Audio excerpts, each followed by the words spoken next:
Bonsoir à toutes et à tous. Merci beaucoup d'être là. On est très heureux de vous retrouver, comme à chaque fois qu'on a l'occasion de vous retrouver.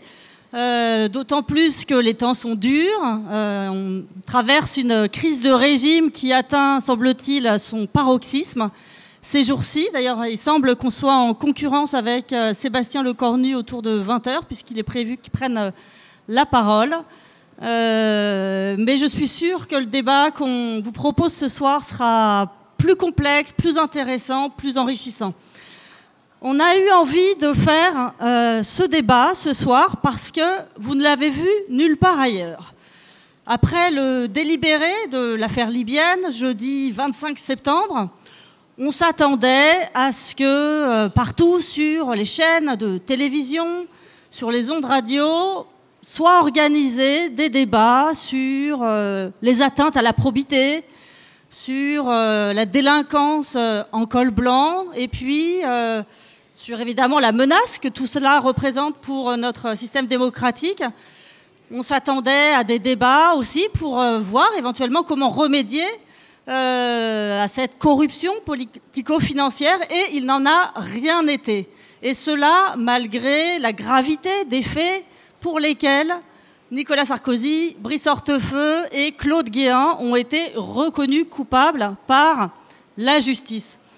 Alors on s'est dit, ce débat, on doit le faire parce que ce qu'on a entendu pendant 10 jours sur toutes les chaînes de télévision, c'est l'inverse de ce qu'on a entendu nous. C'est les éléments de langage débités par la défense de Nicolas Sarkozy, mais au-delà de sa défense judiciaire, au-delà de ses avocats, tout un tas de personnalités, d'experts qui ont repris à leur compte, de journalistes aussi, il faut bien le dire, qui ont repris à leur compte la rhétorique de Nicolas Sarkozy. On s'est retrouvés comme ça, dans un moment stupéfiant, où cette personne qui a été reconnue coupable devenait d'un coup une victime. Victime d'un complot, victime d'une justice politique, victime de l'acharnement de certains journalistes, en l'occurrence de journalistes de Mediapart. Donc, voilà. Je vous dis, on s'attendait à autre chose. Je ne sais pas si on s'attendait tant que ça à autre chose, puisque des moments comme ça, Mediapart en a déjà connu. Je pense notamment à l'affaire Bettencourt, je pense à l'affaire Cahuzac, où toute la presse et la plupart de la classe politique s'est retournée contre nos informations. Je dois vous dire aussi que dans la séquence qu'on a vue, du côté du personnel politique, le silence a été relativement assourdissant, y compris de la gauche. On a entendu peu de voix pour défendre les magistrats attaqués. On a entendu peu de voix pour défendre la presse indépendante. Et évidemment, on ne peut que le déplorer. Donc, on s'est dit, voilà, on organise ce débat, on a des choses à dire. On considère, nous, à Mediapart, que ce n'est pas une fatalité. On comprend aussi que tout ça s'est passé parce qu'au fond, on voit encore la puissance des relais de Nicolas Sarkozy dans les médias. Je vous rappelle qu'il est encore aujourd'hui au conseil d'administration, membre du conseil d'administration de Lagardère, ainsi que l'ex-épouse de Brice Hortefeux. Et on a vu ces relais aussi s'exprimer évidemment dans les médias amis, Bouygues, Dassault, etc. Mais aussi plus largement. Ces éléments de langage se sont diffusés très largement dans la presse. Et ça, on peut l'analyser de la manière suivante. À partir du moment où des milliardaires possèdent massivement les médias en France, on peut considérer qu'il y a une alliance tacite d'intérêts, de personnes, de personnalités qui considèrent qu'ils sont au-dessus des lois et qu'ils ont des avantages et qu'ils sont bien décidés à les défendre bec et ongle, ces avantages. Alors nous, voilà, on s'est dit, on fait ce débat, on l'organise autour des thématiques qui nous paraissent essentielles pour notre démocratie, parce que oui, on considère que la corruption politico-financière est notre affaire à tous, à toutes, que nous sommes tous victimes de la délinquance en col blanc, parce que nous sommes attachés a une valeur, et je suis sûre que vous partagez avec moi cet attachement, et avec Mediapart. Nous sommes très attachés à l'égalité devant la loi. Voilà. Et peut-être, avant de donner la parole à Michael Agenberg, qui va animer la première table ronde, vous dire à quel point c'est important pour nous de vous sentir à nos côtés. Mediapart est un journal indépendant de tous les pouvoirs. C'est grâce à cela, d'ailleurs, qu'on a réussi à enquêter pendant 14 ans sur une enquête comme celle-ci. C'est donc un soutien financier de la part de nos abonnés, mais c'est aussi un soutien moral. Et donc, vous retrouvez aussi ce soir, c'est l'occasion de se sentir moins seul. Et avec vous, on se sent plus fort. Voilà.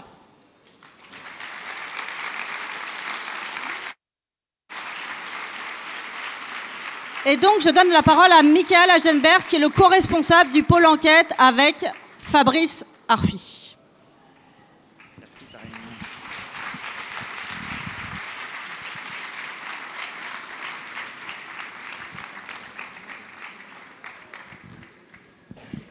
Eh bien, bonsoir à toutes et bonsoir à tous. Merci d'être là avec nous ce soir. Ça fait chaud au cœur de vous retrouver, de partager avec vous nos impressions, nos analyses et d'écouter surtout nos invités qui ont accepté de venir débattre avec nous. Je ne vais pas redire ce que Karine Fouteau a déjà très bien dit. Je ne vais pas faire trop long, surtout que notre temps est contraint. C'est d'ailleurs une petite indication que je donne aux uns et aux autres. On n'est pas sur CNews, on ne va pas s'interrompre sans cesse et s'invectiver. Cependant, voilà, on est nombreux sur ce plateau et donc il faut que la parole circule. Le mieux étant de débattre, de se répondre et de ne pas enchaîner des prises de position théoriques. Mais voilà, n'hésitez pas à réagir les uns et les autres, à demander le micro quand vous voulez rebondir ou vous opposer ou compléter des choses qui auraient été dites par les uns et les autres.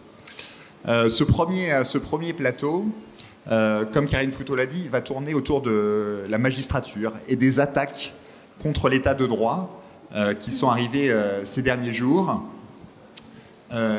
qui nous ont quand même un peu surprises par leur violence. Et donc, on a réuni un plateau de gens pour réfléchir à ce que ça nous indiquait, ce que ça nous enseignait, comment répondre, c'est pas toujours évident, de différentes places dans notre société, en fonction de là où on est. Nous avons donc parmi nous Judith Allenbach, qui est juge d'instruction et présidente du syndicat de la magistrature. Bonjour. Bonjour. Nous avons Magali Lafourcade, que nous accueillons avec plaisir, magistrate également, secrétaire générale de la Commission nationale consultative des droits de l'homme. Eva Joly, ancienne magistrate, figure majeure de la lutte anticorruption et ancienne candidate à l'élection présidentielle. Daniel Klein, représentante des familles des victimes de l'attentat du DC-10 d'UTA et partie civile au procès Nicolas Sarkozy. Denis Salas, magistrat et essayiste. Et enfin Fabrice Arfi, journaliste, co-responsable du pôle enquête à Mediapart et co-auteur de l'enquête Sarkozy-Kadhafi. Peut-être justement la première question, je peux vous la réserver, Judith Allenbach, pour vous demander si vous vous attendiez à des attaques aussi véhémentes à l'égard des magistrats après le jugement. D'abord, merci pour votre invitation et pour l'organisation de cette table ronde qui choisit d'aborder les choses sous un angle enfin un peu intéressant.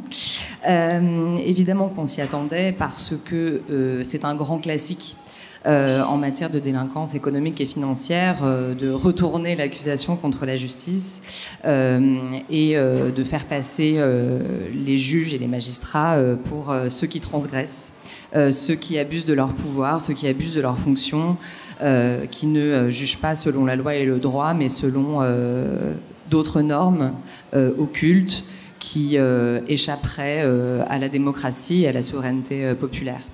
Donc oui, bien sûr, on s'y attendait, mais il faut quand même noter que ces attaques, elles redoublent de violence et aussi qu'elles sont de plus en plus banalisées, voire cautionnées, soit par des propos de responsables publics de plus en plus haut placés, soit par leur silence.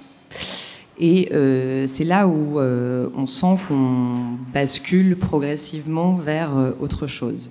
Quand on est magistrat, on est habitué à ce que les affaires judiciaires qui ont un retentissement médiatique subissent un peu toujours le même rituel, Le rituel, c'est que des responsables politiques vont faire des propositions de réforme pour que ça ne se repasse jamais.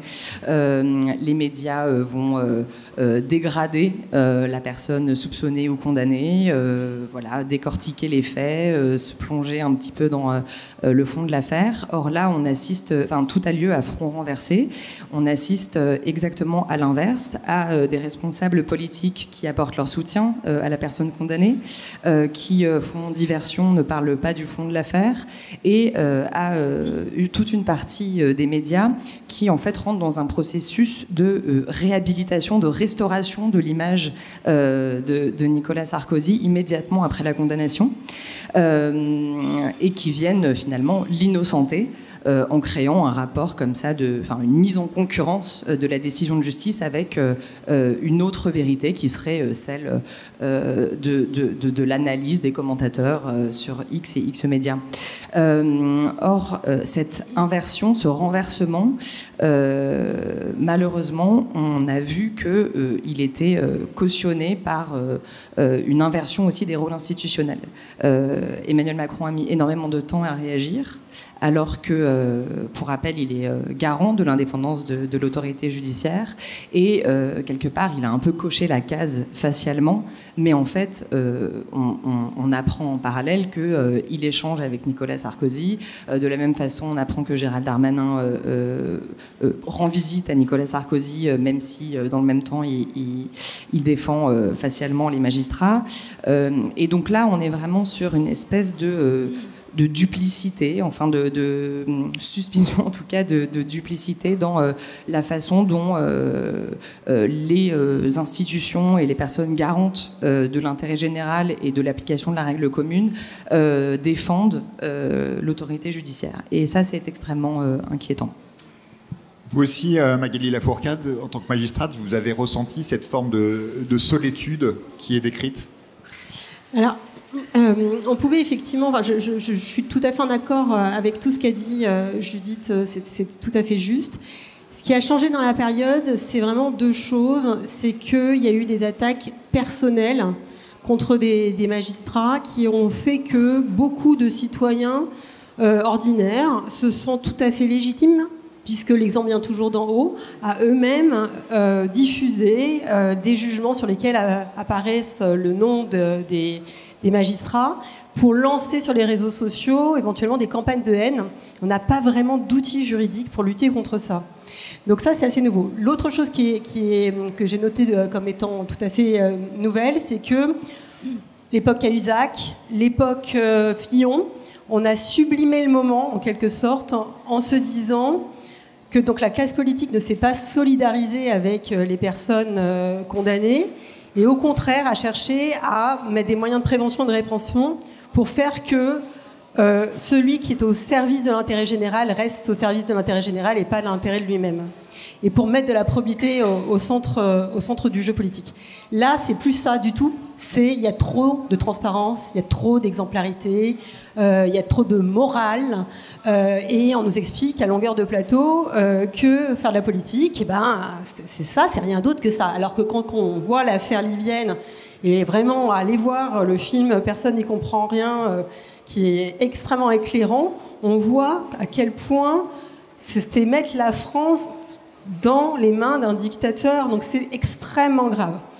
Moi, je voudrais juste, du coup, me dire que face à ce moment, on n'est pas sans réaction. On peut dire, oui, il faut résister pour protéger l'état de droit, bien sûr, parce qu'il y a eu d'autres choses aussi sur l'état de droit qui est ni intangible ni sacré, selon notre ministre de l'Intérieur démissionnaire. Mais je crois qu'on pourrait aussi se dire que c'est un moment qu'on pourrait aussi sublimer, tous ensemble, en se disant qu'il faut élargir le cadre de redevabilité des magistrats eux-mêmes. C'est-à-dire que je pense que nous autres magistrats, c'est plus facile pour moi de le dire peut-être parce que je n'exerce pas en juridiction, on doit aller expliquer la justice. Je pense que les populistes auront moins de prise si nous, on sait expliquer notre système qui est extrêmement complexe, qui est tout le temps changeant. Les réformes du code pénal, c'est tout le temps. Et qu'on est face à une génération qui est capable de recevoir ces messages. Donc c'est vraiment en miroir. Je crois que c'est pas normal qu'aujourd'hui on puisse sortir du système scolaire avec le bac sans avoir jamais mis les pieds dans une salle d'audience.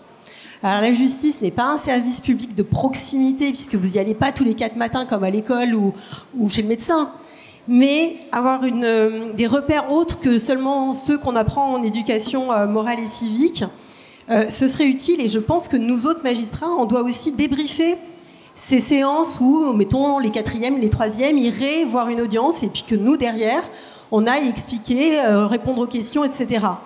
Donc c'est en 2 temps, il faut que le citoyen se saisisse de sa justice, c'est un bien commun démocratique.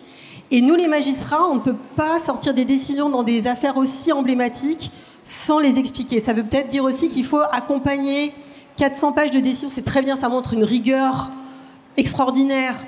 Mais après, il faut aussi qu'il y ait un communiqué. La Cour européenne des droits de l'homme le fait, le Conseil d'État le fait, la Cour de cassation le fait dans les affaires emblématiques. Je crois qu'on pourrait aussi avoir des outils. La presse en aurait grand besoin, parce qu'on a entendu beaucoup de commentateurs qui n'avaient absolument pas suivi l'affaire et qui n'avaient pas du tout la compréhension des enjeux du procès. Et donc ça serait un moyen aussi d'en sortir par le haut. Toi, Fabrice, on en a souvent parlé ces derniers jours de cette problématique au sein du journal, puisque tu t'es retrouvé un peu dans une position pas forcément évidente, où tu étais journaliste, mais où tu devais expliquer le jugement, parce que personne d'autre n'était là pour le faire. Comment tu as vécu ce moment ? Hyper bien.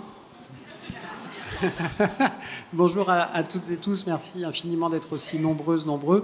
Pour répondre à la question, à ce qui a déjà été dit et très bien dit, tout a presque été dit, on va essayer de dire le reste. Pour moi, le moment qu'on est en train de vivre, qui a atteint, je crois, un point d'incandescence un peu inédit dans ce qui a été rappelé comme étant un moment inversé, un peu orwellien, hein. C'est un peu comme dans 84, vous savez, cette langue qui disait que la force c'est l'ignorance, la guerre c'est la paix, bon bah là la victime c'est le condamné, celui qui respecte pas la loi c'est le juge, etc. Bon, c'est aussi la rencontre d'Orwell et de la société du spectacle de Guy Debord, c'est-à-dire c'est montrer pour mieux cacher. Hein, et l'analyse discutable évidemment que je fais de tout ça, et pour répondre à ta question, c'est pas simplement l'histoire d'une classe politique ou d'une partie du monde politique en panique qui se dit ah zut, on peut aller nous aussi en prison. C'est pas simplement la faillite d'éditorialistes, je suis désolé, ça peut paraître un peu arrogant de ma part, mais j'assume, d'éditorialistes de plateau qui, parce qu'ils ont lu pendant 3 heures un jugement, pensent maîtriser les tenants et les aboutissants d'une procédure qui a duré 10 ans à l'instruction et 3 mois d'audience. C'est aussi une faillite des journalistes d'information. Qu'est-ce que je veux dire par là ? L'affaire libyenne, ça a été un procès qui a duré du 6 janvier 2025 au 8 avril 2025. J'ai fait le calcul, nous avons été 8 journalistes à suivre les 38 demi-journées d'audience. 8. 0 de la télévision sur les 8. Vous avez vu, en ce moment, il y a un procès dont on parle beaucoup, il y a des lives sur les sites, il y a des chroniques tous les soirs aux 20h, le procès de l'assassinat de Delphine Jubilard. Tout le monde est à peu près au courant que le téléphone de l'amant a peut-être borné à tel endroit, en fait, c'est vrai. Et c'est très bien, c'est intéressant, je ne dis pas du tout, je ne fais pas d'hiérarchie. Mais le plus grand procès de corruption de l'histoire de la Ve République et probablement des républiques précédentes, pas un journaliste de la télé, pourtant on a beaucoup de chaînes d'infos en continu, des chaînes du service public, pas un seul n'a suivi l'intégralité des audiences. Et quand le jugement tombe, les mêmes qui qualifient ce jugement à juste titre d'historique, disent « Ah, c'est fou, on ne comprend pas ». Je vais vous raconter une anecdote très rapide pour essayer d'illustrer ce que je vous dis. Les 8 journalistes qui ont assisté au procès, c'était 8 journalistes de la presse écrite. Le Canard enchaîné, Le Figaro, qui d'ailleurs faisait des papiers très embarrassants, Le Figaro. Parce qu'il voyait ce qu'il voyait, Stéphane. Embarrassant pour Nicolas Sarkozy. Embarrassant pour Nicolas Sarkozy, pardon. D'ailleurs, Brice Hortefeux venait le sermonner, le journaliste, à l'ouverture des débats. En disant comment ça, le journal de mon milieu écrit ça. Le Monde, le site Les Jours, Marianne, l'AFP, Mediapart, voilà les journaux qui ont suivi le procès au jour le jour. Mais au bout d'un mois, il y a eu... la défense de Nicolas Sarkozy a promis un événement dans le procès qui allait changer le cours des audiences. On allait voir ce qu'on allait voir, parce que l'avocat de Nicolas Sarkozy avait reçu, via un mail anonyme, une boîte Proton, un document, un enregistrement qui allait faire basculer le procès. L'info sort le matin de l'audience qui doit être consacrée à cela, sur RTL et sur France Inter. L'audience prend le matin, comme il y a peu de journalistes, les bancs de la presse sont relativement désertés, donc on est tous un peu au même endroit. Moi, je suis d'ailleurs derrière le journaliste du Figaro, derrière la consoeur du Canard enchaîné. Les bancs du public, eux, sont comme vous ici, pleins à craquer. C'est un procès à guichet fermé. Il y a tellement de monde, comme quoi il y a un appétit citoyen gigantesque, que le tribunal a dû ouvrir une autre salle où il y avait la retransmission en direct des débats pour que tout le monde puisse suivre. C'était inversement proportionnel à l'attention médiatique. Mais ce matin-là, je vois un jeune confrère, très sympathique, qui vient s'asseoir à côté de moi et je lui dis « tu travailles pour qui? Je t'avais jamais vu. » Ça, il me dit « Je travaille pour le 20h » et il cite une grande chaîne de service public. Cluedo, assez facile pour trouver de qui je parle. Et je lui dis « Mais pourquoi tu viens aujourd'hui ?» Il me dit « Parce que j'ai écouté RTL ce matin et il doit y avoir l'événement promis par la défense de Nicolas Sarkozy. » Bon. L'audience est consacrée à ça. On entend l'enregistrement, qui est un enregistrement sur lequel il y a la voix peut-être de Nicolas Sarkozy, peut-être de Mouammar Kadhafi. Admettons que ce soit leur voix. En fait, ils parlent de la place. Ça dure 4 minutes. C'est peu compréhensible, mais ce qu'on en comprend, ils parlent de la place de l'Afrique au sein de l'ONU. La belle affaire, on voit pas bien ce que ça démontre dans un sens ou dans l'autre, mais bon, la défense qui joue tous les ballons, comme on dit au foot, dit ça quand même, il faut interrompre le procès, faire un supplément d'information, c'est-à-dire rouvrir l'enquête, analyser l'enregistrement, etc. Bon. Le parquet qui représente les intérêts de la société et l'accusation dans ce procès a un procureur qui s'appelle Quentin Dandois, qui se lève, alors il a de la verve, il a de l'ironie, il fait des réquisitions pour dire que ça vaut que Pouic, tout ça. Puis ensuite, le tribunal donne sa décision et dit ça vaut rien, on continue le procès. Voilà. Franchement, pour un chroniqueur judiciaire, c'est une bonne petite audience. Il s'est passé plein de trucs, etc. Fin de la journée, nous sommes l'hiver, on remet les manteaux, on quitte la salle d'audience et je dis à mon confrère bon, super, tu vas pouvoir faire un bon sujet pour le 20h. Et il me dit, non, ma chefferie a dit, comme ça n'a pas marché, nous faisons rien.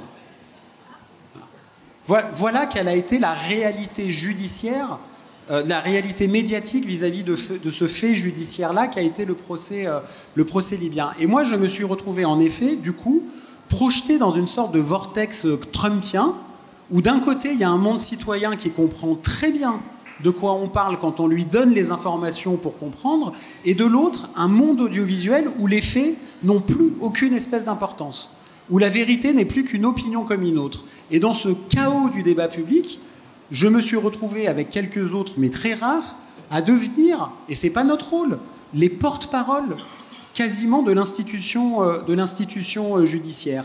Et là, il faut bien comprendre, et je vais en terminer là-dessus parce que j'ai compris qu'il ne faut pas être trop long et je suis trop bavard, je le sais, je m'excuse.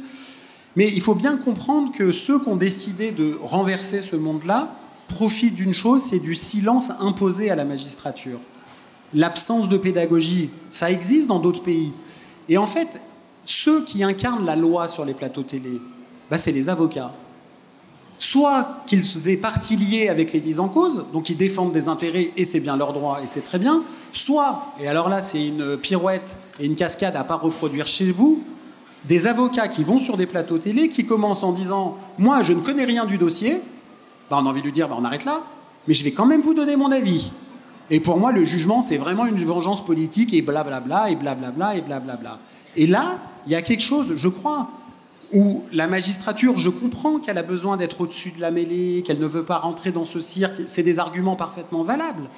Mais par ailleurs, elle ne peut pas continuer, de mon point de vue, à se faire rouler dessus dans des moments comme celui-là, où ce dont on parle, ça n'est rien d'autre que de notre espace démocratique.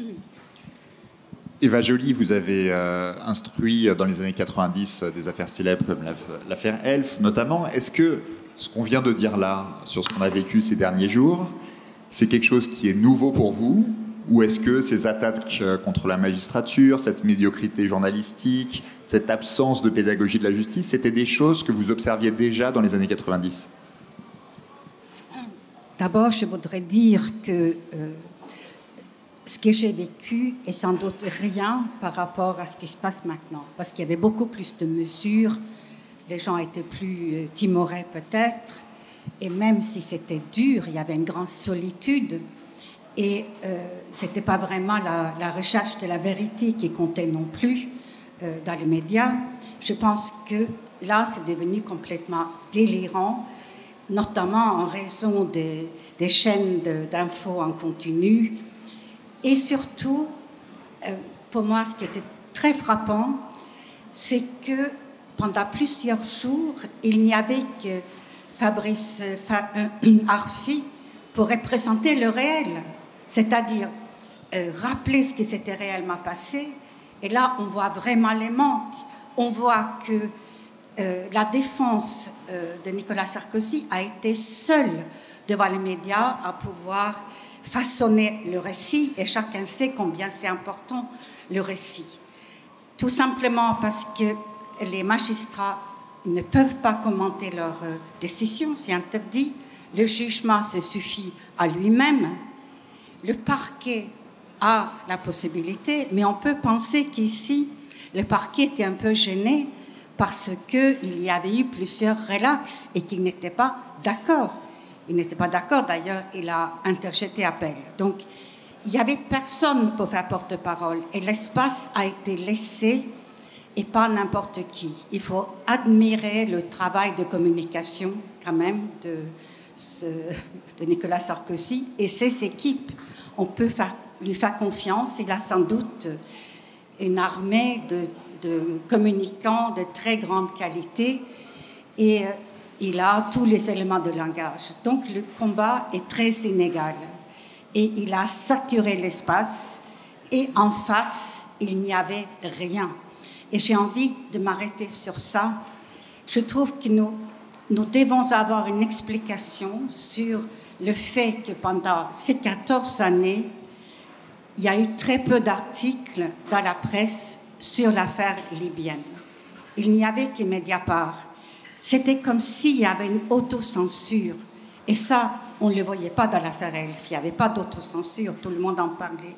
Là, il y a eu un retenu. Que vous analysez comment? Alors, une crainte, et je crois aussi, c'est la notion de présomption d'innocence qui n'est pas comprise. Et comme la justice française est malade, elle est lente, nous sommes dans le fin fond des classements internationaux, on est à côté d'Azerbaïdjan parce que la justice n'a pas de moyens. Ce qui veut dire que lorsqu'en Allemagne ou au Danemark ou en Norvège, vous êtes jugé en 1 an pour une affaire criminelle, vous faites appel, l'affaire est terminée rapidement. En France, aujourd'hui, il faut au minimum 2 ans pour avoir une date devant le tribunal en première instance. Ensuite, il faut 2 ans au minimum pour avoir une date en appel et ensuite 2 ans pour la Cour de cassation. Ça fait que les présumés innocents sont présumés innocents pendant 6 années. Et donc, c'est cette maladie-là qui fait aussi que, je veux dire, ça ne marche pas. Et ça aussi, c'est pour tout le monde, pour la justice, mais pour les prévenus, évidemment, insupportable. Et c'est un problème de moyens. Et donc, l'ensemble de ces faits, je pense, a fait que les gens, en plus, je pense que c'était tellement énorme que beaucoup n'y ont pas cru. Et d'ailleurs, c'est incroyable comment on s'est attaché à la lettre du directeur de cabinet de Kadhafi au directeur de la Banque centrale disant qu'il allait débloquer 50 millions de dollars, comme si c'était le seul élément. Et je pense qu'il faut vraiment faire la distinction et que tout ce bruit médiatique empêche les citoyens de voir la gravité de ce qui s'est passé. Avoir un ministre de l'Intérieur qui va en Libye, qui à un moment seul avec Kadhafi, nous le savons, qu'on voit ensuite deux de ses ministres, amis par ailleurs, négocier dans le désert avec un terroriste condamné par une cour d'assises française, coupable d'avoir assassiné 24 Français sur 170 personnes globalement, pour obtenir un financement pour sa campagne.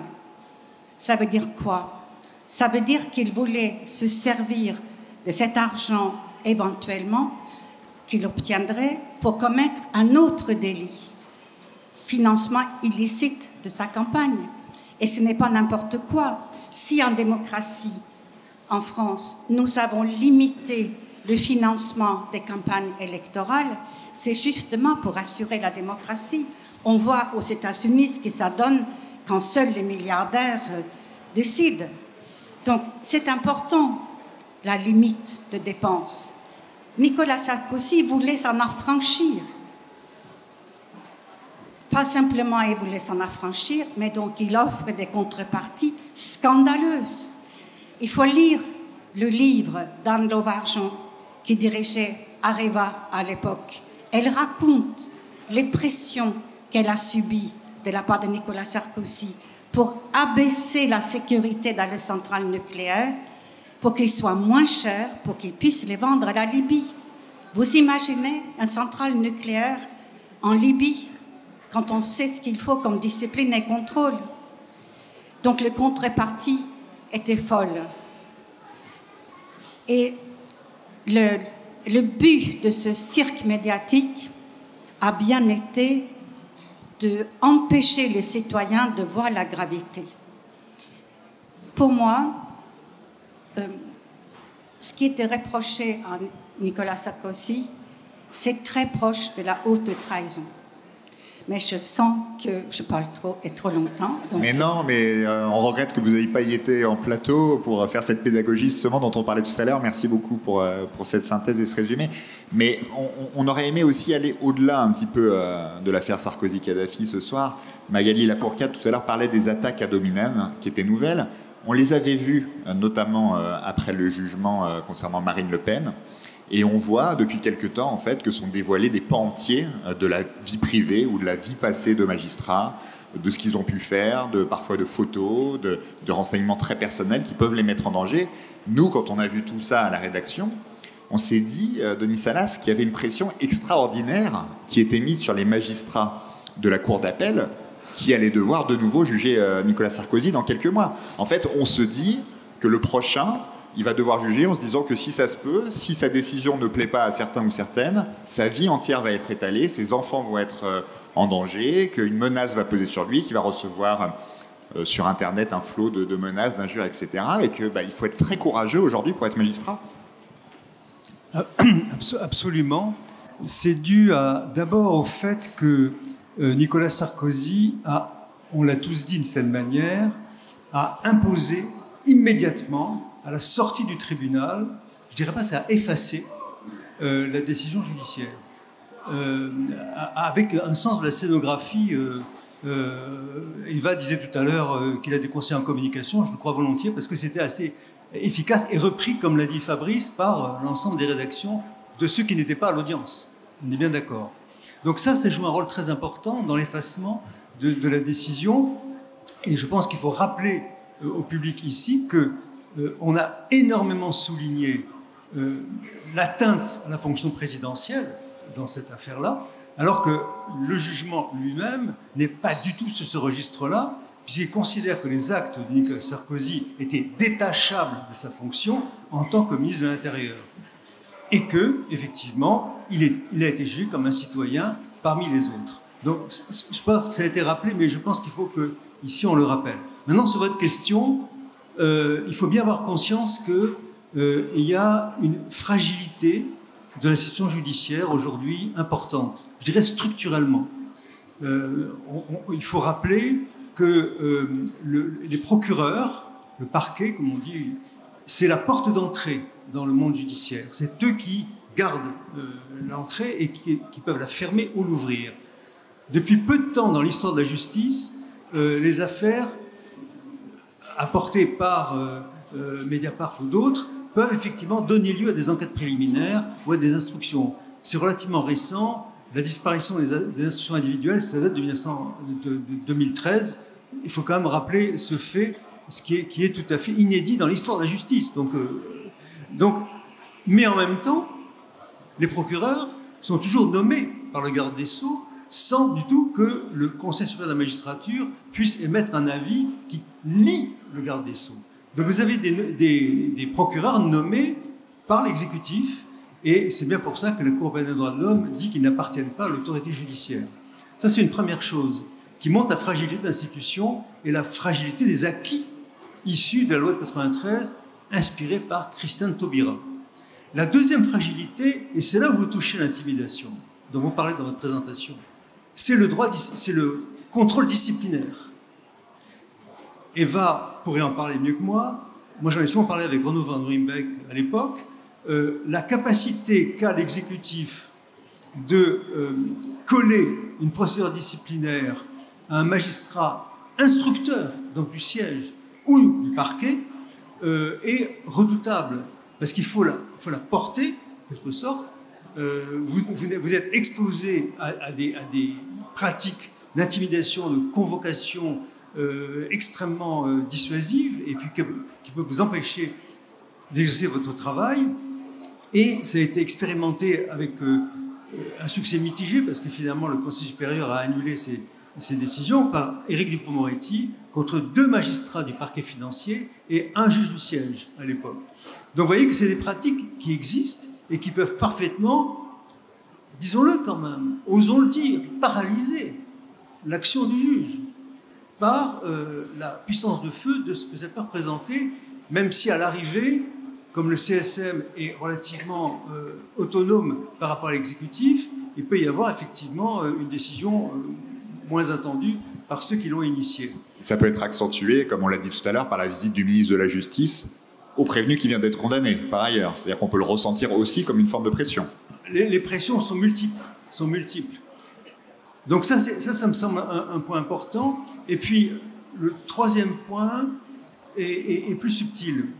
C'est-à-dire que, on le voit, si vous voulez, le magistrat a un ethos, comme on dit, professionnel, où il incorpore des normes du procès équitable, de l'équité du débat, de la distribution contradictoire de la parole. Mais vous pouvez aussi transformer, je dis bien transformer, ce magistrat en courtisan. Eva le sait comme moi, par le réveil d'appétit de carrière, par exemple, par la stimulation de tel ou tel ambitieux, qui peut effectivement aboutir à renoncer à telle ou telle valeur qui était les siennes. Donc le zèle des courtisans peut aussi être diffusé dans la profession et provoquer aussi une annulation de l'éthos professionnel du magistrat, comme on l'a vu quand même à de nombreuses époques dans l'histoire.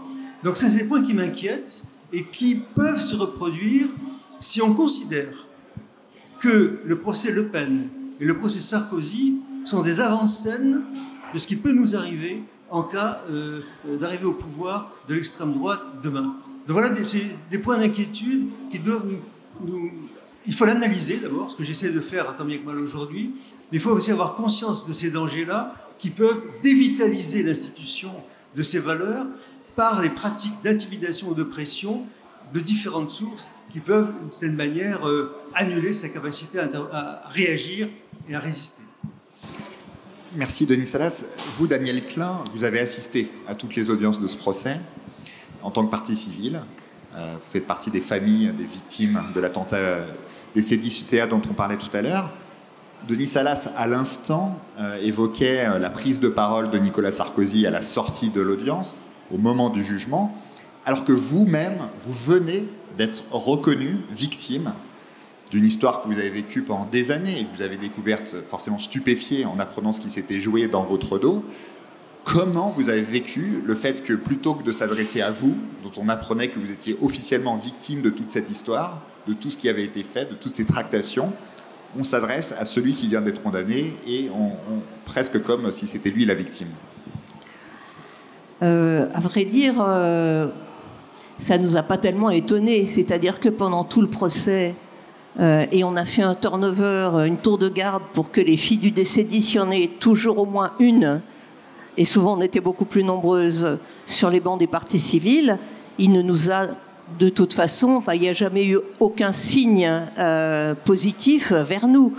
Ce qui est quand même intéressant, c'est qu'avant le procès, ça je tiens quand même à le dire, nous, vous savez, moi je suis un peu impressionnée parce que je suis une simple citoyenne tout à fait lambda, qui est juste partie civile et qui a le triste privilège d'avoir été touchée, impactée par le terrorisme.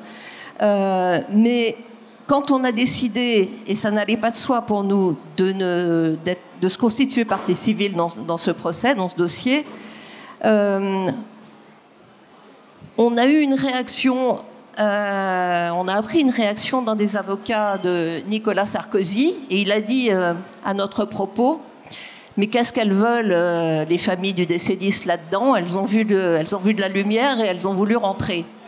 C'est la première information qu'on a eue de la partie adverse. Alors sur le moment, ça nous a vachement mis en colère parce qu'on s'est dit mais quelle vulgarité, et puis après on s'est dit mais finalement c'est vachement bien parce qu'il est en train de nous dire qu'on leur fait peur en fait un petit peu. Donc ça nous a redonné un petit peu le moral. Et puis on s'est retrouvés dans ce procès très intimidés, mais sans la peur. Et ça s'est développé tout au long du procès, en fait. Pourquoi cette absence de peur? Parce qu'on a vu la justice en œuvre, en fait. C'est quelque chose de très impressionnant, de très intéressant, de passionnant, de très fatigant aussi, parce que le procès, il a quand même duré 3 mois et demi. On était crevés. Moi, il y avait des soirs où j'avais pas le courage de rester jusqu'au bout. Mais ce qu'on a vu, c'était extraordinaire, c'est-à-dire qu'il y avait une gravité, une solennité, une prise au sérieux de tout ce qui se passait, des prises de parole de tout le monde et surtout aussi une liberté de parole accordée à tous, à tout le monde, et pas seulement aux victimes et aux parties civiles. Ça a été mené de main de maître. On était absolument impressionnés par ce qui s'est passé. Et ça, je crois que tout le monde l'a ressenti. Et voir, effectivement, là, le 25 septembre, Nicolas Sarkozy, alors qu'il y a encore des gens qui sont dans la salle, nous, on était en train de sortir, le voir s'exprimer et utiliser le mot « haine » à son encontre, en disant qu'il y avait un complot contre lui, je ne sais plus exactement quels étaient ces termes, et que... ah oui, un truc quand même de dingue aussi. De dire que à travers sa personne, c'est la France qu'on attaquait, alors qu'on était autour de lui, nous, les familles du décédiste, que dans un mois, on va commémorer le 13 novembre, que nos associations travaillent avec l'Élysée pour essayer de faire quelque chose qui tienne la route, qu'on nous a créé une médaille pour les gens qui sont morts de terrorisme. Et cette médaille, je sais, mon frère l'a eue, elle est très jolie, elle est tout aussi belle que la Légion d'honneur. Hein. C'est une médaille qui tient la route. Hein. C'est pas une médaille en chocolat. Dans nos rues, il y a maintenant partout des monuments en souvenir des victimes de terrorisme. Il me semble que nous, les victimes qui étions là autour de Nicolas Sarkozy, on représentait quand même peut-être un tout petit peu plus, un tout petit peu mieux la France que cette personne condamnée, Mais ça, on a l'impression que ce sont des notions qui n'entrent pas dans l'esprit de Nicolas Sarkozy. Cette façon de voir les choses.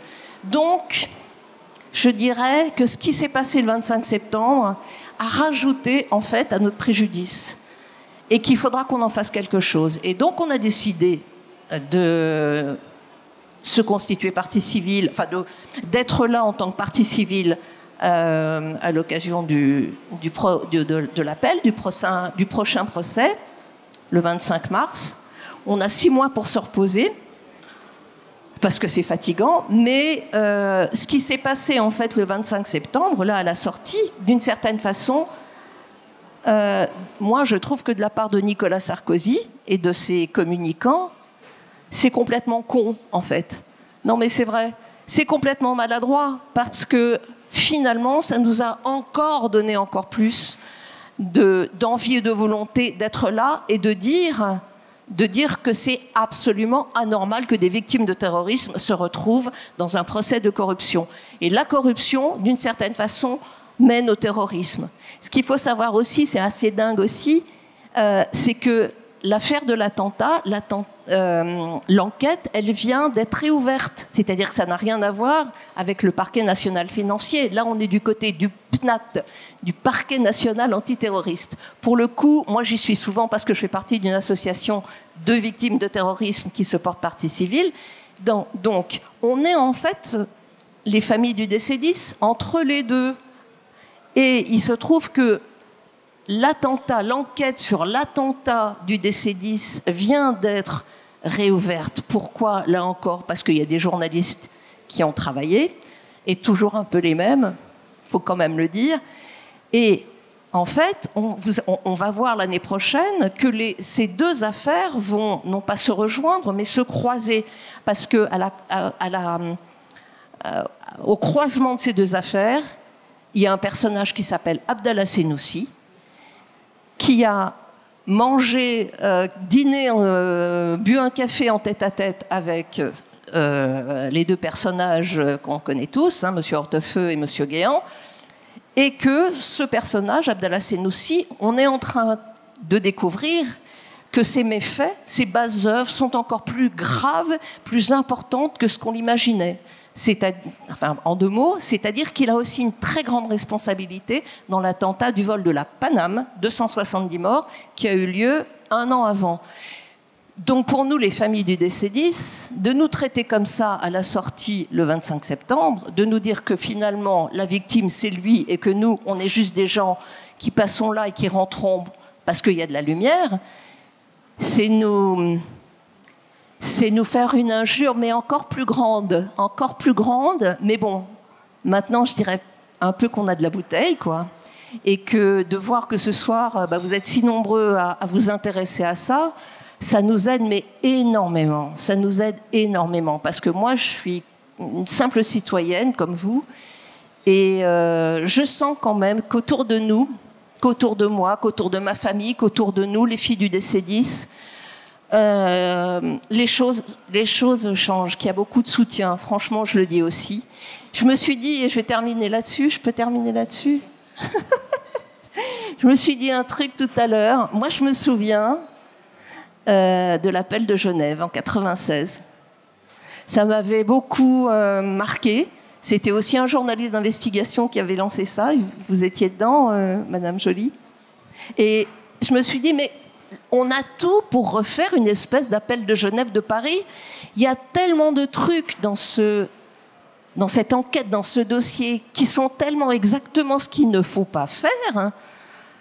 Ce qui serait génial, par exemple, c'est que tous les gens qui participent à la bonne marche de la démocratie française, allez, on va dire les fonctionnaires, les diplomates, les gens qui travaillent dans les ministères, à un moment se disent « Ok, on s'en fiche de la droite et de la gauche, nous, on fait fonctionner la démocratie en France, et là, ce qui vient de se passer, c'est plus possible. On refuse qu'un dictateur monte les marches de l'Élysée. On refuse que des ministres rencontrent en loose day un assassin qui a un mandat d'arrêt international sur la tête. On refuse que un escroc international porteur de valises soit autorisé à rentrer 37 fois ou 38 fois ou 39 fois, je ne sais plus exactement, dans un ministère et à l'Élysée. Tout est là, il me semble, dans ce procès. Donc, bon, je suis un peu optimiste. Je suis, comment dire, un peu, voilà, un peu. J'ai un peu envie que les choses bougent, mais d'une certaine façon, c'est comme si on avait là une opportunité de faire quelque chose, de transformer tout ça.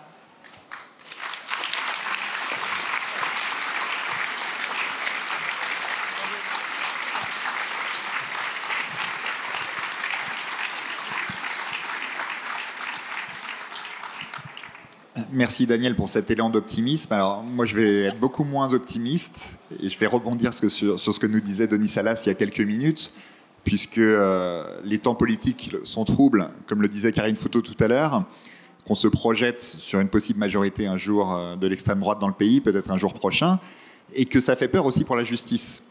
On sait par exemple le rôle décisif, aux côtés des juges d'instruction bien sûr, mais qu'il y a eu le parquet national financier dans cette affaire libyenne et dans bien d'autres affaires au cours des dernières années. Qu'est-ce qui va advenir si à court ou moyen terme il y a des changements à la tête du PNF, le parquet national financier?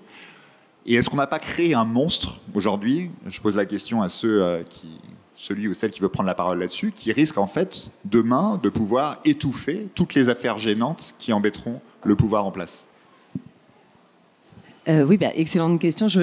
Denis, peut-être tu voudras dire un mot sur ce point. En fait, la question, elle se pose d'ores et déjà aujourd'hui.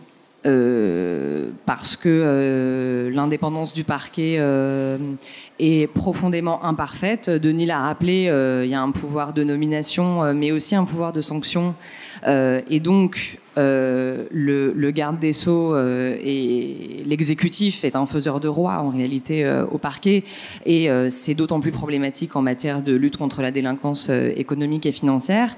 Et on peut d'ores et déjà parler d'une absence aujourd'hui de volonté politique de lutter efficacement et réellement contre la délinquance élitaire, la délinquance et la criminalité en col blanc.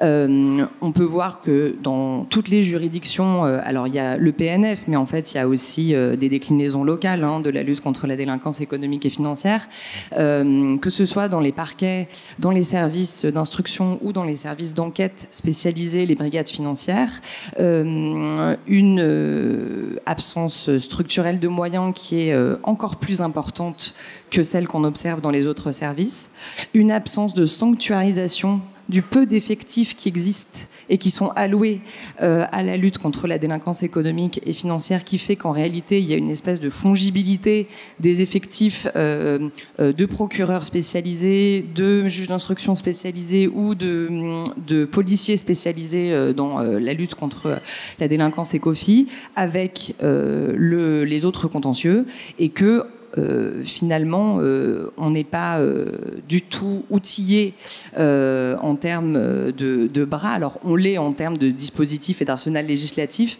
mais en fait, il y a...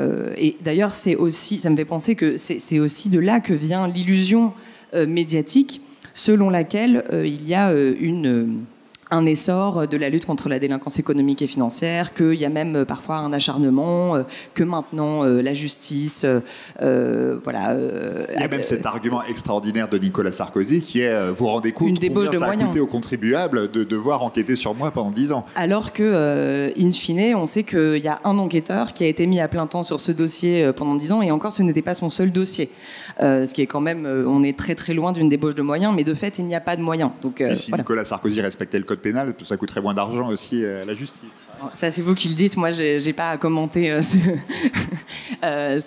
genre de choses. Mais en tout cas, oui, je crois qu'il y a vraiment une espèce de myopie avec cette focalisation médiatique sur ces affaires emblématiques qui sont en fait inversement proportionnelles du temps et de l'énergie que la justice passe à lutter contre la délinquance élitaire. Et ça, c'est extrêmement inquiétant parce que ça risque d'être encore plus le cas demain.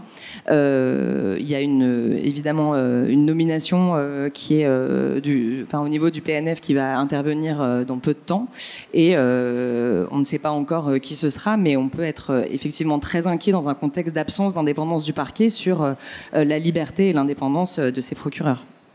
Vous pensez, Eva Joly, que la justice a les moyens de rester indépendante, ou en tout cas d'être un contre-pouvoir sous un régime qui serait autoritaire en France ?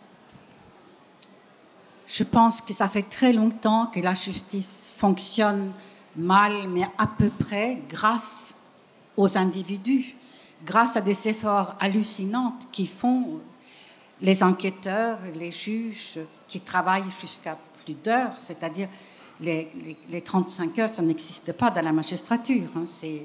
Et donc, il y a bien un moment où ça ne marche plus. Je veux dire, ça ne marchera plus. Et le fait que nous n'avons jamais su régler l'indépendance des parquets, c'est une des grandes revendications que j'ai à l'égard de François Hollande. Par exemple, il aurait pu, il ne l'a pas fait, il n'a pas coupé le lien. Évidemment, c'est très inquiétant. Mais surtout, le nombre d'enquêteurs spécialisés, ceux qui ont vraiment de la bouteille, diminue. Parce que c'est un travail ingrat, c'est un travail long.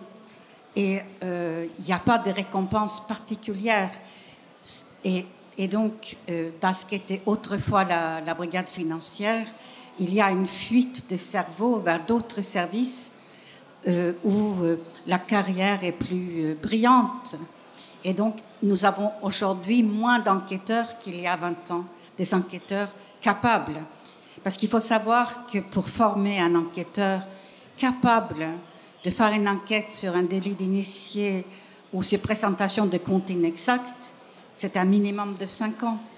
Et le turnover est très rapide et on recrute aussi à un niveau beaucoup plus bas qu'autrefois. Donc, moi, je pense que pour la lutte contre la criminalité économique, on n'est pas bien outillé. On a le texte, mais on n'a pas le côté effectif. D'ailleurs, c'est ce qu'il dit l'OCDE. Vous savez que la France, comme tous les pays, nous sommes évalués périodiquement. Et la dernière évaluation, je crois qu'elle est de 23, dit de la France que nous sommes à 100% bons sur les textes, sur la mise en place des institutions, mais nous ne sommes pas du tout à l'auteur pour l'efficacité et que les procédures, évidemment, durent beaucoup trop longtemps, comme je viens de le dire.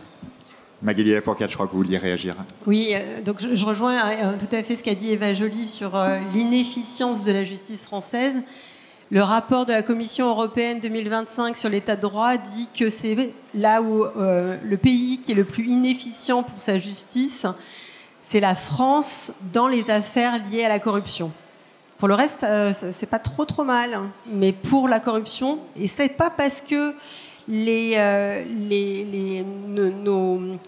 nos corrompus déploient des moyens de défense, puisque les moyens de défense, ils existent dans toutes les démocraties, c'est parce qu'on n'a pas assez d'enquêteurs, de parquetiers, de moyens, et les juridictions interrégionales spécialisées l'ont dit en 2024, dans une tribune où il y avait 120 magistrats qui avaient signé ça. Donc ça, c'est connu. Mais moi, je rejoins ce qu'a dit Daniel Klein tout à l'heure sur un message d'espoir, parce que quand on voit la guerre des récits, le talent des communicants, ben en fait, les Français, ils n'achètent pas. Et vous êtes bien la preuve que les Français, ils n'achètent pas ça. On a eu des études qui ont montré le 2 avril, donc 2 jours après le procès du RN et de Marine Le Pen, à quel point les Français trouvaient normal la condamnation. On a déjà des sondages sur Nicolas Sarkozy. Une écrasante majorité des Français considèrent que c'est inadmissible d'attaquer la juge qui présidait l'audience. On oublie au passage que c'est une collégialité. Et on a une très large majorité qui approuve le jugement. Parce qu'en fait, les Français, ils ne sont pas pour la corruption, ils ne sont pas pour la capture de l'intérêt public à des fins personnelles, ils ne sont pas pour le terrorisme, ils ne sont pas pour le fait d'abîmer la démocratie avec des financements illicites. Et c'est là où moi je garde beaucoup d'espoir, c'est que notre justice, malgré tous ces manques de moyens qui ont été faits pour ça, malgré le fait qu'elle n'a pas la main sur les enquêteurs de police judiciaire, ce qui est absolument anormal, malgré toutes ces difficultés-là, malgré la crainte que le disciplinaire a pris, je crois qu'on a des attentes citoyennes qui font que les Français ne tolèrent plus l'ingérence du politique dans les affaires judiciaires. Et ça rend compte ce qu'a dit Denis Salas tout à l'heure sur le fait que depuis 2013, les instructions individuelles dans les dossiers sont interdites. C'est-à-dire qu'il y a une culture de l'indépendance qui a monté d'un point de vue organique. Ensuite, il y a une spécialisation, le PNAT, le Parquet national antiterroriste, le PNF, Parquet national financier, le pôle N en ligne du Parquet de Paris. Toute cette spécialisation fait que, malgré des petits moyens, on peut être extrêmement efficace. 12 milliards d'euros rapportés par le PNF que certains veulent supprimer en 10 ans d'existence. C'est formidable. Donc on a des outils et investir dans la lutte contre la corruption, c'est peut-être l'investissement le plus rentable qu'on peut faire. Et les citoyens, ils sont d'accord avec ça. Donc quand on a une justice qui a une culture de l'indépendance, est-ce qu'on peut remettre ça dans le tube de dentifrice une fois que vous avez été aussi indépendant? C'est impossible. Quand on sait qu'on est dans le juste, on sait que les citoyens entendent de nous ça, et surtout, on rend la justice au nom du peuple français. Et ça, c'est quelque chose de fondamental dans le serment du magistrat, puisque vous avez votre déontologie, mais vous avez aussi l'idée que malgré les mandatures, les dissolutions, les changements de gouvernement, toute cette temporalité, les faits divers, vous êtes là pour rendre compte du peuple citoyen qui a écrit la Déclaration des droits de l'homme en 1789, qui a écrit les droits particulièrement nécessaires à notre temps, donc la démocratie sociale en 1946, et qui a écrit le préambule de 1958, pour finir par la charte de l'environnement de 2004 qui a été adjoint à notre Constitution en 2005. Nous, autres magistrats, nous sommes le témoin de cette longue tradition républicaine qui est au cœur de nos valeurs. C'est ça les valeurs de la République. Et c'est là où nous, on doit être garant de tout ça avec vous autres, en fait. Ce n'est pas que la responsabilité de la justice. C'est aussi celle du citoyen. Et tout ça, c'est tout en haut de la pyramide des normes, et c'est plutôt une bonne nouvelle. Alors, on est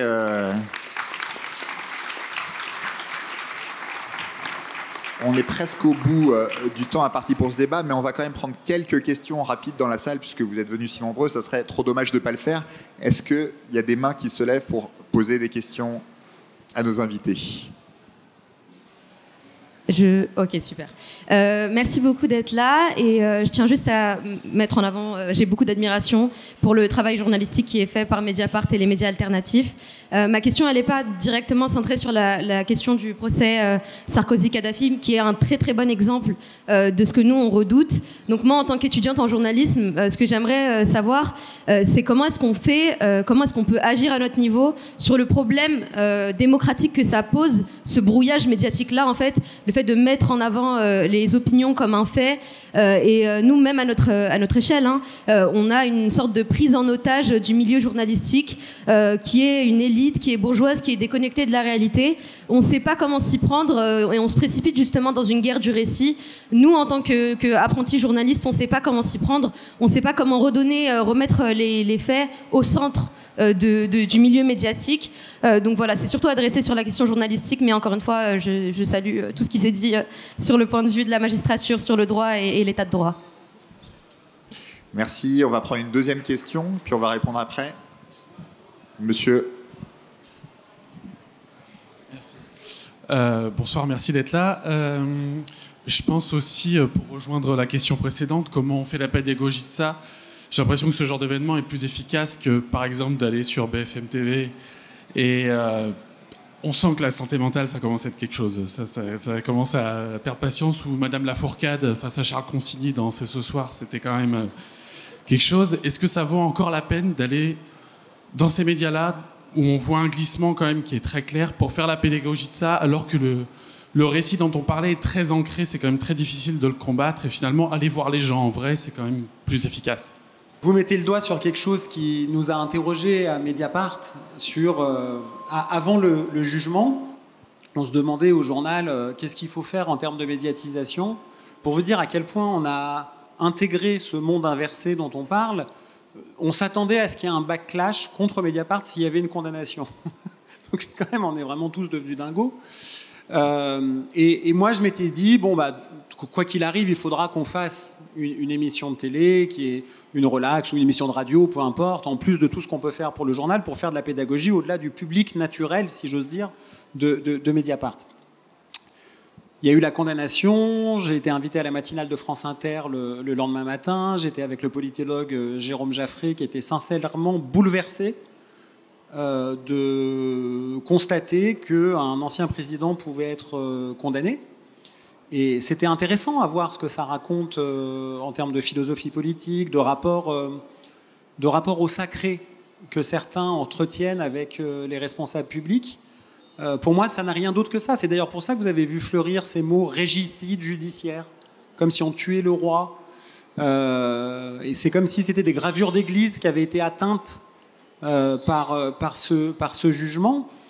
Mais ça a été tellement fou ce qui s'est passé d'un point de vue audiovisuel, où on racontait littéralement n'importe quoi sur le jugement. Il a été condamné pour une idée que des collaborateurs aventureux auraient eu un jour d'automne 2005 à Tripoli. Ben non, pas du tout, c'est pas qu'une idée, c'est des négociations, c'est un projet, il y a même de l'argent qui a été versé, il y a même des espèces qu'on circule, enfin bon bref, des contreparties. Je vais pas refaire toute la pédagogie autour de tout ça, qu'au bout d'un moment on s'est dit, moi je voulais pas aller à BFM, hein. Voilà, ça fait pas partie de mes plaisirs de vie, mais on s'est dit, il faut, et peut-être c'est pas la bonne stratégie, je sais pas, mais en fait il faut quand même qu'on arrive à poser des graines factuelles qui vont peut-être germer auprès d'un public qui, de bonne foi, est abreuvé d'un faux sans réplique.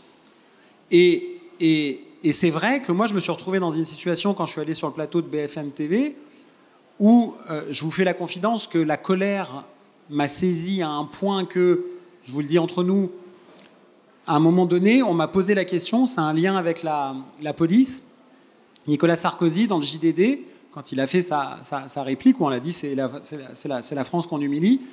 Il y a 5 questions du JDD sur Mediapart. Hein. Nicolas Sarkozy, il y a quand même une question du JDD. Mediapart est-il une menace pour l'état de droit ? L'un des 3 journalistes qui interviewent Nicolas Sarkozy est un ancien collaborateur de Claude Guéant au ministère de l'Intérieur. Hein, quand il y a de la gêne, il n'y a pas de plaisir. Un journal, le JDD, qui appartient au groupe Lagardère, dont Nicolas Sarkozy est l'un des administrateurs. Bon. Et après, c'est nous, les médias militants. Bon.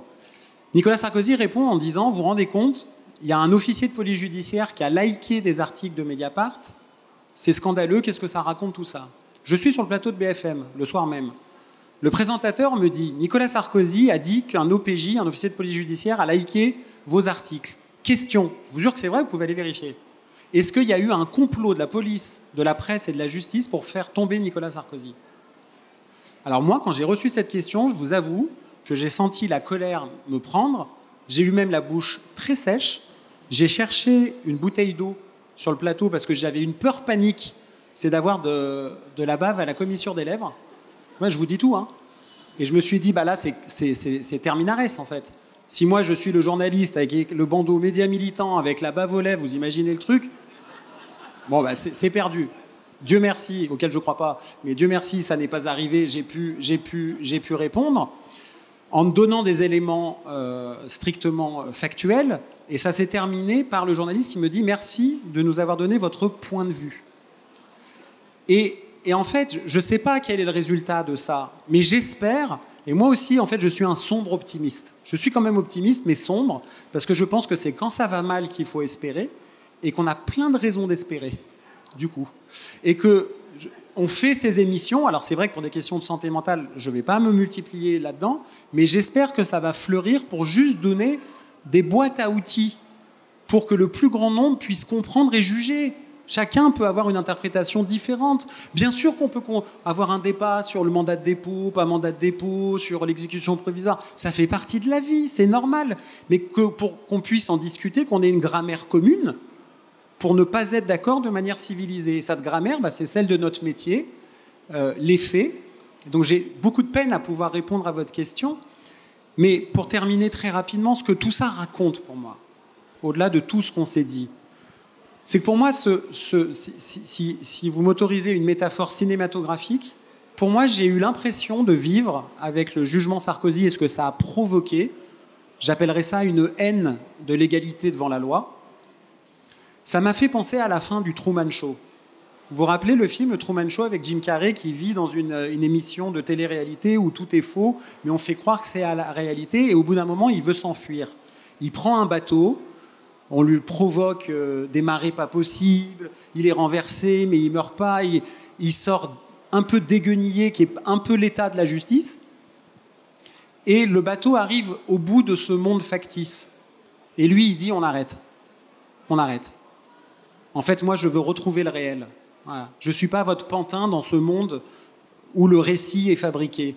Et bien, pour moi, la force, en effet, historique de ce jugement, c'est pas tant qu'on va avoir un président qui va aller en prison, c'est que c'est un jugement, vu l'exceptionnelle gravité, si je reprends les termes du tribunal, c'est un jugement qui dit stop.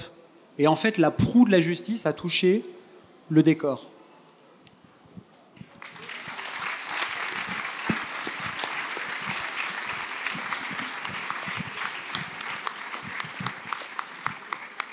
On a encore le temps de prendre quelques questions. Est-ce qu'il y en a d'autres dans la salle? Là, j'en voyais nos premiers rangs. Juste une petite question sur l'enquête Mediapart.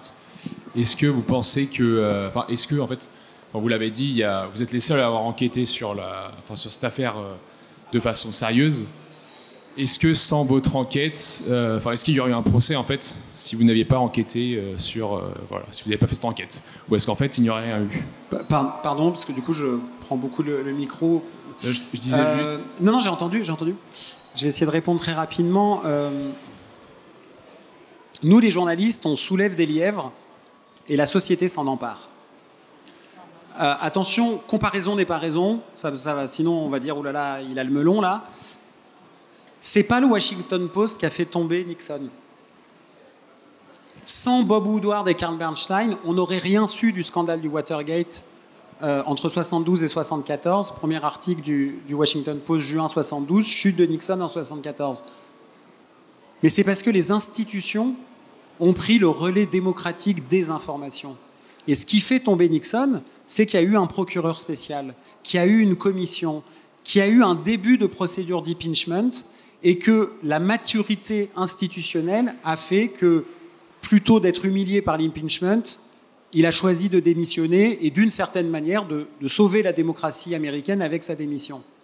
Donc, bien sûr que chronologiquement, factuellement, on pourrait avoir l'orgueil de penser que, sans les articles de Mediapart dès l'été 2011, peut-être qu'il n'y aurait pas eu l'ouverture de l'information judiciaire en avril 2013. Mais c'est pas de la modestie déplacée. C'est pas nous qui avons ouvert l'enquête. C'est pas nous qui avons mis en examen. C'est pas nous qui faisons des réquisitions. C'est pas nous qui renvoyons devant le tribunal. C'est pas nous qui faisons la police de l'audience. C'est pas nous qui ensuite au procès réclamons des peines de prison. Et c'est pas nous qui jugeons. Et c'est pas nous qui allons les exécuter. Ça, c'est le travail, et c'est précisément l'objet de notre débat, des magistrats et des magistrates. Donc, pour moi, c'est là où il y a quelque chose qui se passe, où nous, on n'est pas là pour juger pénalement de ce qui arrive. On est là pour vous donner des informations vérifiées et d'intérêt général. Et d'un mot très court, on l'a cité, il faut quand même réaliser que dans cette affaire, il n'y a pas eu un seul policier détaché à temps plein. Pas un seul.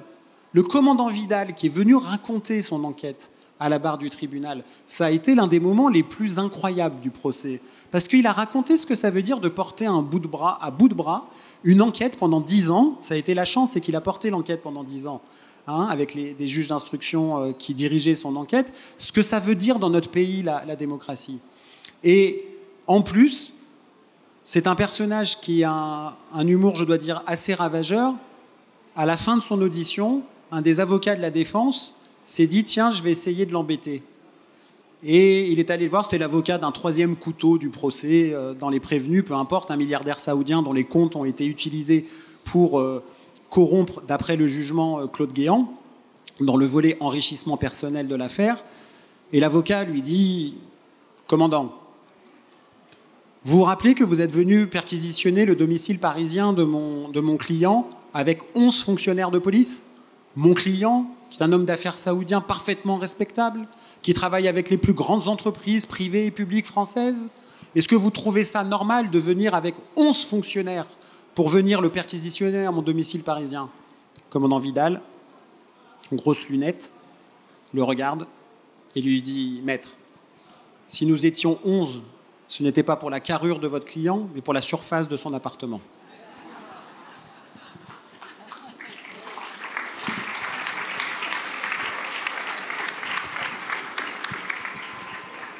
Pour répondre à votre question, il faut savoir que pendant très longtemps, les meilleures enquêtes de Mediapart, sans un parquet ou une justice indépendante, n'auraient pas pu aboutir. Pour une raison bien simple, moi j'ai interrogé beaucoup de procureurs qui ont une expérience ancienne de classement des poursuites ou des poursuites elles-mêmes. Ce qui se passait, c'est qu'une enquête de Mediapart arrive sur le bureau du procureur. Et à ce moment-là, dans une période antérieure, qui n'est pas si ancienne que ça, le procureur avisait la chancellerie.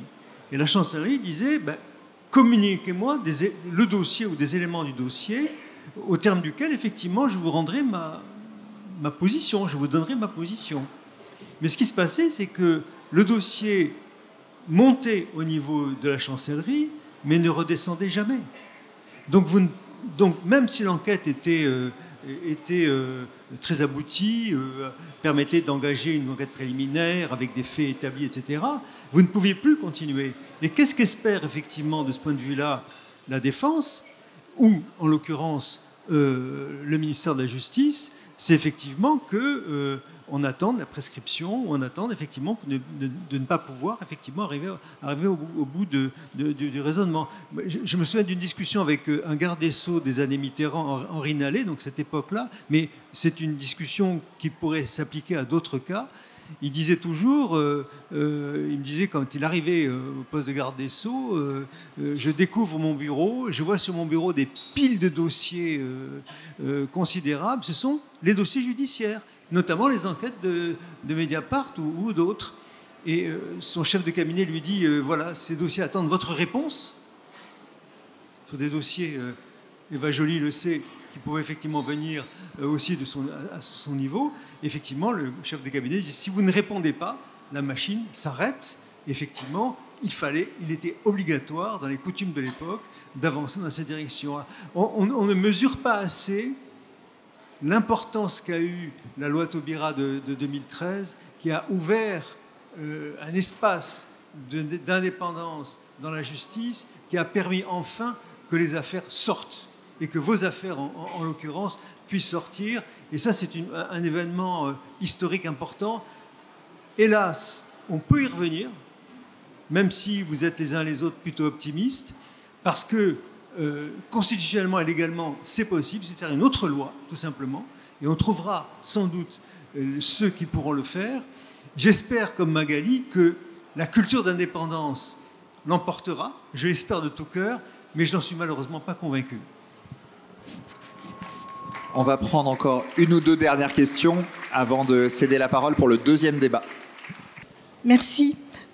C'est une question peut-être pour les magistrates. Alors, concernant la fameuse note de Moussa Koussa, le fait d'avoir qualifié ce document de probablement faux, ce qu'a fait la présidente, est-ce qu'on peut penser que ça fait partie d'une stratégie de la présidente, enfin du jugement qui a été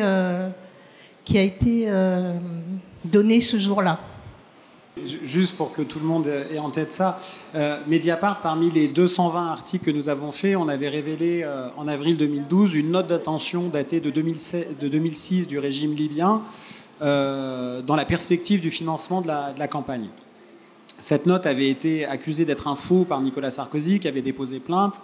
La justice a enquêté de manière très poussée, à la fois en termes en France et à l'international, mais aussi avec des expertises techniques, et qui, de manière définitive, en 2019, devant la Cour de cassation, jusque devant la Cour de cassation, a dit que ce document n'était pas un faux, ni un faux intellectuel, ni un faux matériel.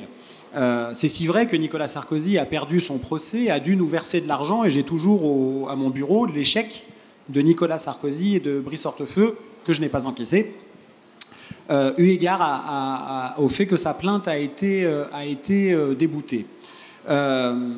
Pendant le procès, le tribunal de Paris qui a condamné M. Sarkozy et les autres n'était pas saisi de l'authenticité ou non de ce document. Dans son délibéré, le tribunal a dit que le document qui est très contesté par la défense, et je vais vous expliquer pourquoi, a dit qu'il y avait des fragilités et que selon un commentaire qu'il fait, qui pour moi est un commentaire que le tribunal ne devrait pas pouvoir faire eu égard à une forme d'autorité de la chose jugée définitivement sur le fait que ce document n'est pas un faux, dit qu'il est probablement faux. Mais sur la foi de quoi ? Le tribunal dit qu'il est probablement faux parce que ce document parle d'un côté d'une intention de financement de la campagne de Nicolas Sarkozy par le régime Kadhafi, à partir d'une rencontre qui a eu lieu entre Brice Hortefeux et le terroriste Abdallah Senussi. Mais il y a une date dans ce document au sujet de cette rencontre qui ne colle pas matériellement avec l'agenda de Brice Hortefeux. Et le tribunal dit, comme ça ne colle pas avec l'agenda de Brice Hortefeux, ce document est probablement faux.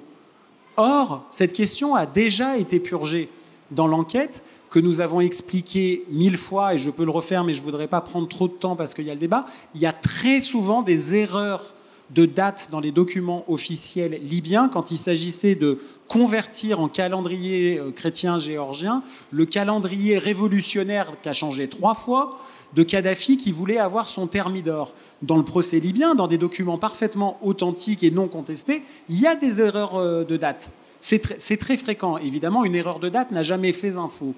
Et pour aller au bout de ce document, il faut quand même se figurer que nous avons un document qui parle d'un financement dont la justice a retrouvé 6,5 millions d'euros effectivement versés pour financer la campagne par le régime libyen, au sujet d'une réunion qui a vraiment existé entre Brice Hortefeux et le terroriste Abdallah Senussi, et qui cite des protagonistes qui sont tous condamnés par le tribunal.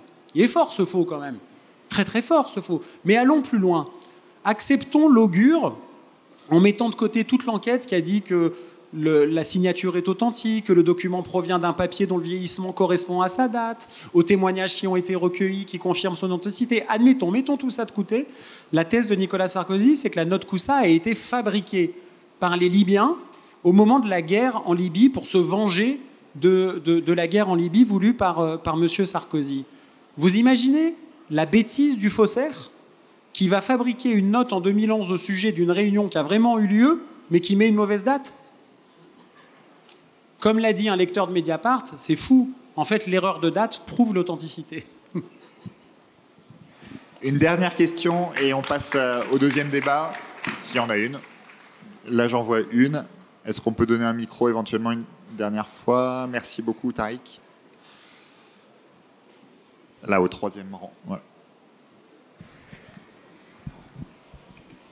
Merci. Vous avez tous parlé d'un retournement du récit et on parle souvent d'une ère de post-vérité qui a été souvent symbolisée par le gouvernement de Trump.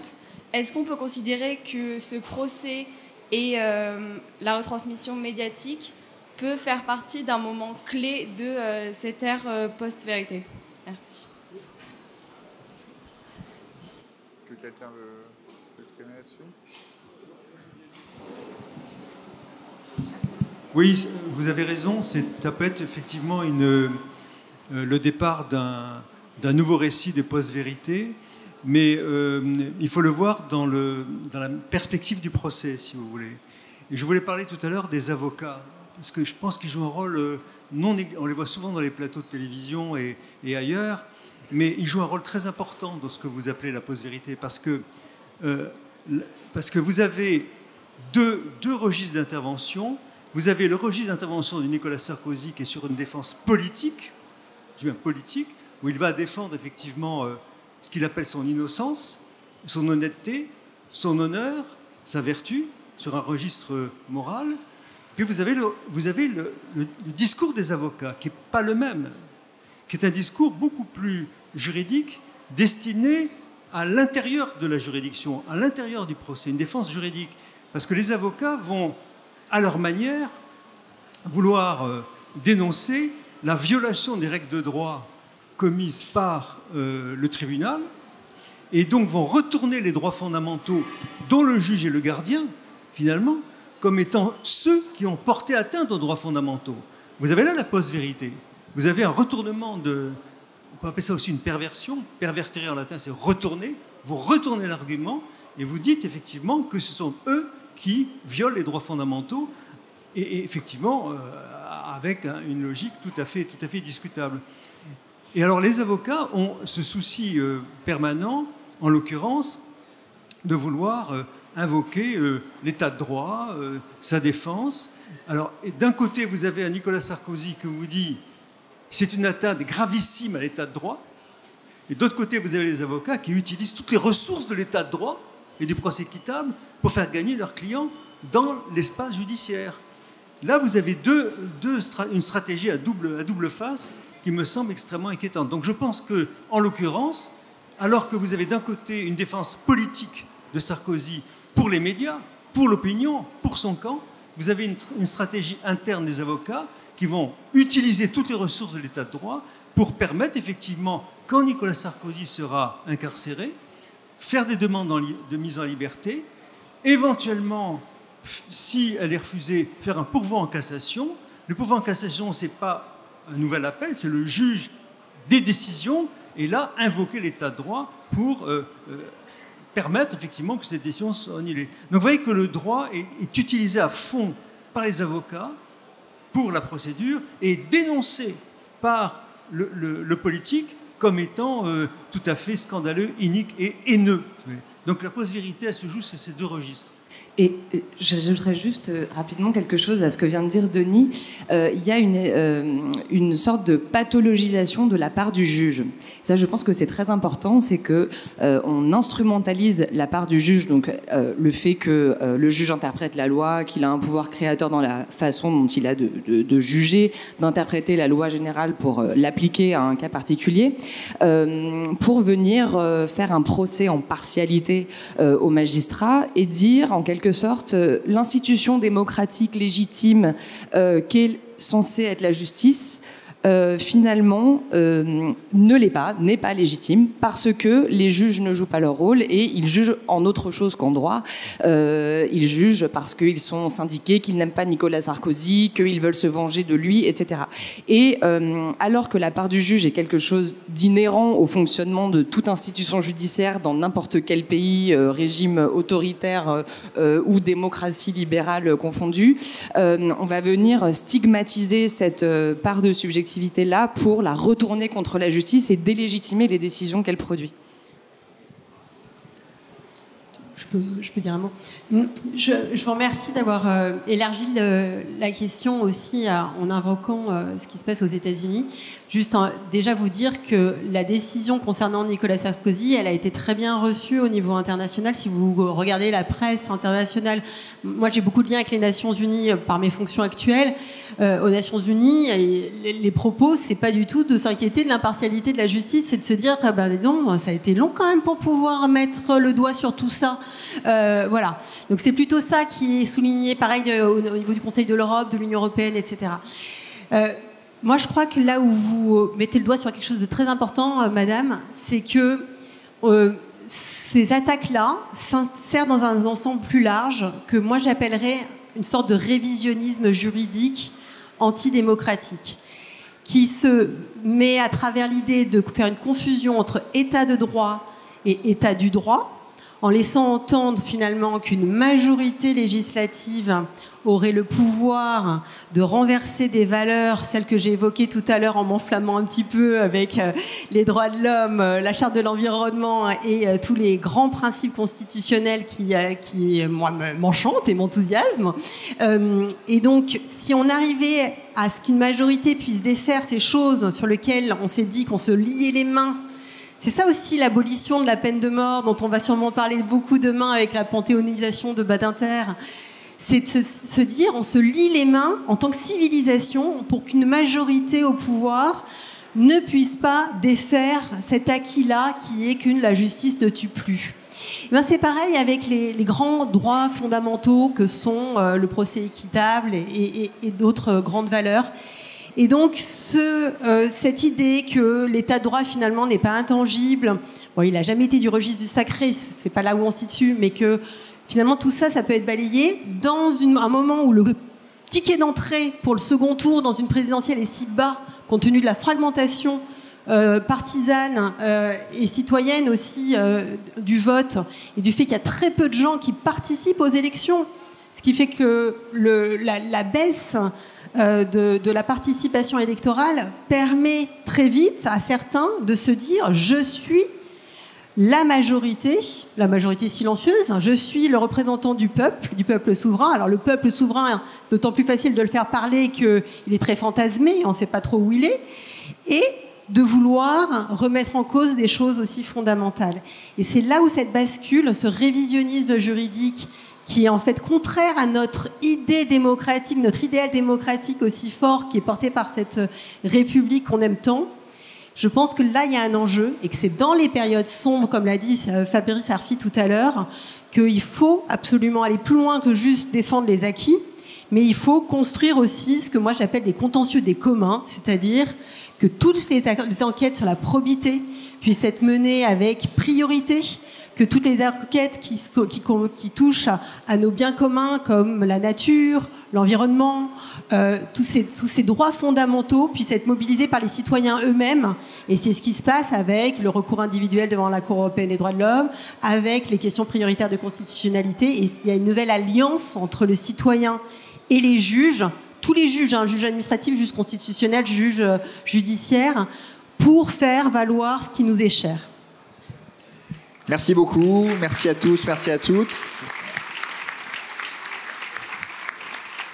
Je cède la parole à Valentine Auberti, co-directrice éditoriale de Mediapart, qui va animer le deuxième débat. À bientôt.